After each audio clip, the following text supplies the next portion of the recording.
Ryan, yeah, How you doing, man? I'm really good. How are you? Doing good. Doing good. Trying to stay alive. I was just going. Well, you know what? It's funny because I find myself caring more about people that I don't even know. Wondering like how some random person in Massachusetts is doing today with Yeah. all of the chaos that we're in. How are you holding up? Mentally, all Uh, that. I'm doing good, man. It's easier to, I had a lot of friends. I won't say that LA was the best place to ride out a global pandemic. Hmm. Because all the major metropolitan areas, San Fran, LA, New York, with the exception of Miami, of course. The big ones though, where you got stacks of people on stacks, it was just a different the math was not in our favor on the Yeah. disease. And I would try to explain that to family members in Oklahoma and Colorado. And, they look at me like I had three eyes. Like, no, there is, we're fighting the flu. You're overreacting. I'm like, no, you don't get it. My doctor works at Cedars-Sinai. Like he just had 4 people die on him today. Like it was just a completely different frame. So the downside to being here for 18 months, I mean, I've traveled a little bit, but the downside is that the chokehold never really let up here. Like it was just bad from the beginning. The upside is that like in January, it's 70 degrees and sunny with palm trees. So I took the salt with or the vinegar with the honey. You know what I mean? Yeah, understood. And I'm just like, like everybody else, I'm just ready to be out of it. I'm ready to not have to ever even think about a mask. I'm ready to not have to take rapid tests. I took 5 this week. Wow. Yeah, what people don't understand is like, again, in other parts of the country, if I just to put it in France, like the music industry got hit the hardest of any industry, music Service. what? Yeah, thank you. Yeah. Yeah. I was gonna say hospitality. Yeah, Yeah. we didn't go from like making a ton of money to making half that, or making a good living to making a fourth of that. We went from that to zero. We went Yeah. to zero, and we just lost 3. We were supposed to be in Europe for 3 weeks. We just lost all of it because 2 shows had different COVID protocols where there was the government and the promoter couldn't reach an agreement, so they canceled the whole thing. So we just lost. We lost 3 weeks of shows, and it's been interesting. I have friends all over the world in different states, and I could sit here and complain about how rough it's been here, but then my friends in Australia, New Zealand, and Denmark and Sweden, it's been completely different. Like there's still lockdown in Yeah. Australia. It's crazy. New Zealand, I think, just like Just instituted. now. I know somebody there randomly that they can't go from one side of the island to the other. Like you No, can't leave no, anywhere. Yeah, it's no, crazy. no. So it's not, I can definitely, I have friends in Brazil. I mean, I've traveled the world for the last 13 years. So like, the only thing that would ever get me in an argument over the COVID stuff, because Lord knows everyone's gotten arguments about it in the last 18 months. Really? The only topic where I would snap at people is like when they would make the assertion that it's a US government political disease, like that it's America and that it has something to do with our politics and government. I would just go sideways on people. I'd be like, you clearly don't know enough people outside America, because I have family in Belgium. I got family scattered throughout Europe, friends from South America to Moscow. And it was the same everywhere. I was like, either the whole world cares that much about our politics that they're all conspiring and they're choosing to shut their economies down because of America. I would just be like, that's not the case. It's actually way worse. I can't go to, I have a friend that's from Hong Kong, and we can't tour. How about this? We tour Asia every 2 years. We've been doing China, all Southeast Asia, Indonesia, Philippines, you name it. We can't step foot in there on a tour until 2023. They've already just said, forget 2022, like 2023. We're not even going to mess around. So, well, and think about how Italy was, at the early onset. That was a cluster. You know what? So, now you can go there, right? You can yeah. go, but like, I'll give you an example. Like I've seen, there's a handful of acts touring in America right now, mostly country, and mostly touring the Southeast. I mean, some coming to the West Coast, but a lot in the Southeast. I have, for multiple artists that are friends of mine that are touring right now. where their shows are 20 to 25 to 30% underselling, not because they're not successful and big artists, but because there's still just enough people going, yeah, I don't know if I want to be in a room with 10,000 people. You know what I mean? And all it takes is for 10% of your fan base to just decide last minute not to come, and it basically tosses the whole kitchen table up in the air on your tour. It goes negative. It gets bad quick. But all that to say, I'm super hopeful. I believe we've been through the worst of it. Knock wood. And I don't want to hear just like the word variant is my least favorite word now. I just don't want to hear it. I don't want any more variants.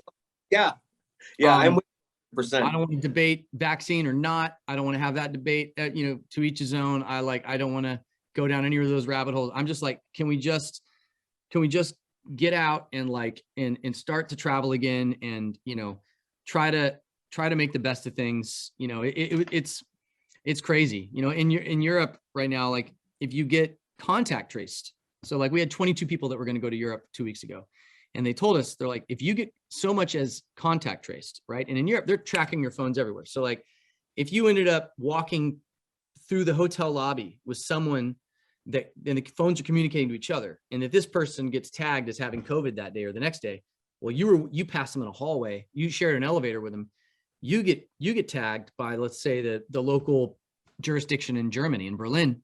And then here's the other fun thing that happens. If you're on tour like me with 22 people and I get flagged as being exposed, everyone locks down for 48 to 72 hours. So it's like, there's just no good way out of it. Yeah. You know what? I'm with you in I don't want to have debates anymore. I don't want to get into politics. Over it. Let's just do whatever we have to do to make the world start spinning again, for the love of God. That is literally, that is the t-shirt. Do whatever we have to do to make the world start spinning again. That is exactly, I'm on the same page. Is that song a title for a new One Republic song? It just sounds like an awesome t-shirt. Hey, speaking of that, we've got a relatively new album, Human, that's out there, available now. We're playing the song Someday that we dig a whole bunch. I actually love the acoustic version. I don't know. There's something cool about that. And with all that you just laid out about touring, this one night in Malibu sounds like a pretty sweet setup. October 7th, I think it is, right? Yep, October 27th, 6 p.m. Pacific, 7 p.m.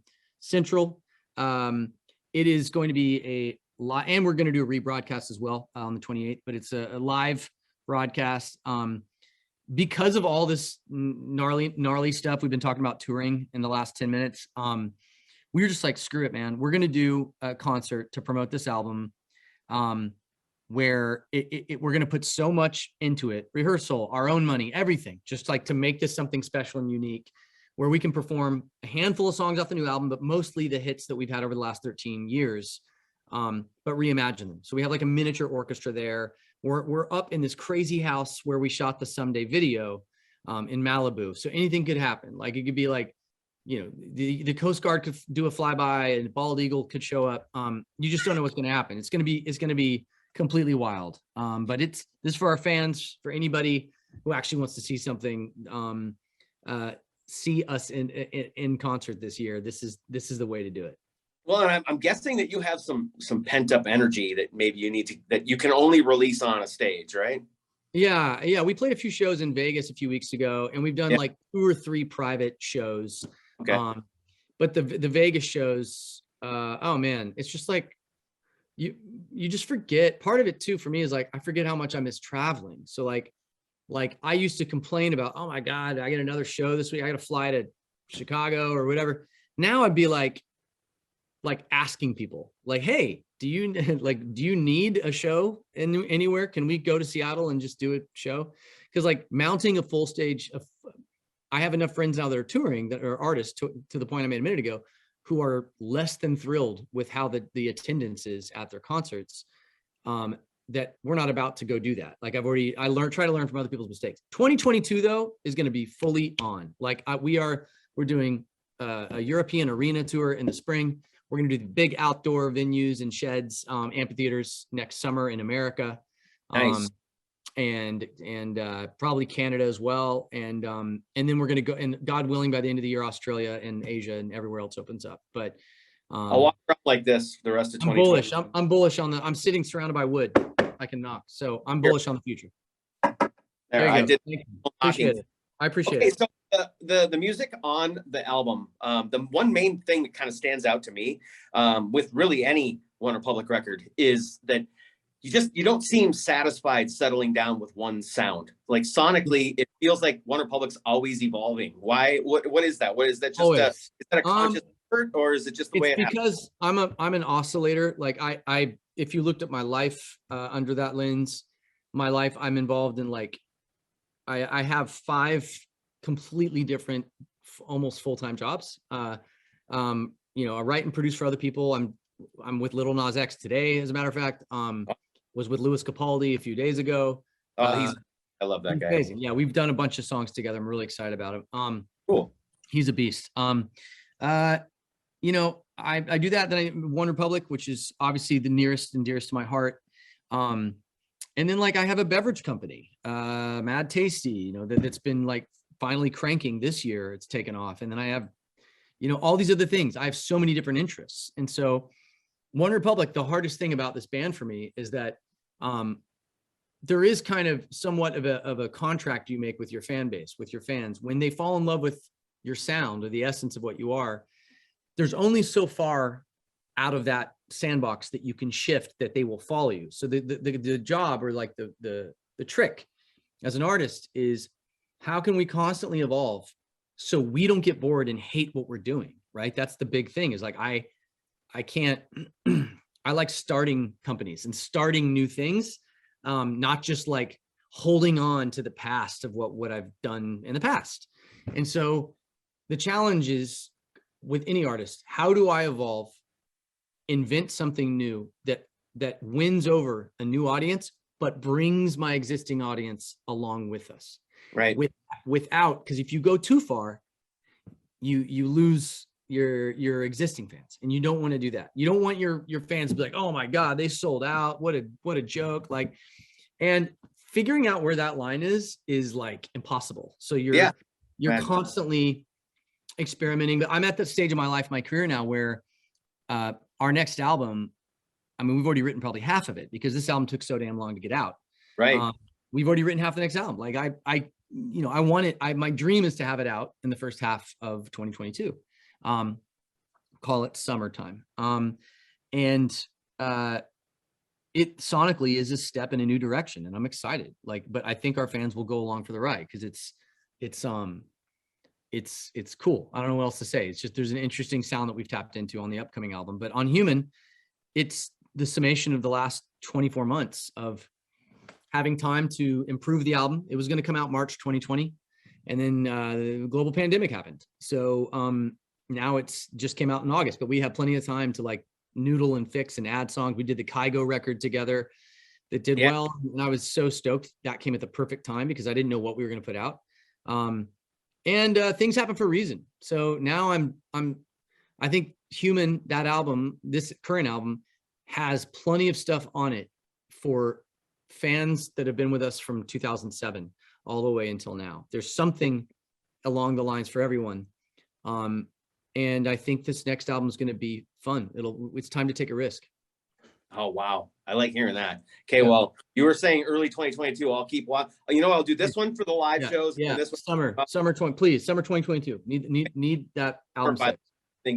Okay. Last thing, because I know you're like on semi-automatic interviewing right now. You're just like, but I didn't even know. I thought I was doing 3 interviews, and then I just saw the thing, and I was like, we gotta divide this up. I can't do all this today. I have Little Nas X. The Little Nas X session was booked last minute, and like I have to walk in there prepared for a billion different reasons. So I'm already stressing about it. Part of being a professional? Try to be professional. Okay, last thing, because I saw a quote from you that I thought was really interesting. Classic songs are strangling new music. Yes.